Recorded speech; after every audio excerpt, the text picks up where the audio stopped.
ఈరోజు veg pulao current కుక్కర్లో ఎలా చేయాలో చూద్దాం. దీనికోసం ఫస్ట్ ప్యాన్లోకి కొంచెం ఆయిల్, కొంచెం గీ, ఇక్కడ చూపిస్తున్న పలావ్ దినుసులు అండ్ కొంచెం షాజీరా ఇవన్నీ వేసి దీన్ని కొంచెం ఫ్రై చేసుకోండి. ఇవి ఫ్రై అయిన తర్వాత ఉల్లిపాయ పచ్చిమిర్చిని కూడా ఫ్రై చేసుకోండి.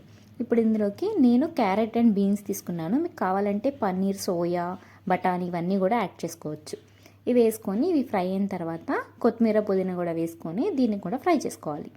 ఇది ఇలా ఫ్రై అవుతున్నప్పుడు కొంచెం ఉప్పు, కొంచెం అల్లం వెల్లుల్లి పేస్ట్ కూడా వేసుకొని అల్లం వెల్లుల్లి పేస్ట్ పచ్చివాసన పోయే వరకు ఫ్రై చేసుకోండి. ఇలా ఫ్రై అయిన తర్వాత దీన్ని పక్కన పెట్టేసుకోండి.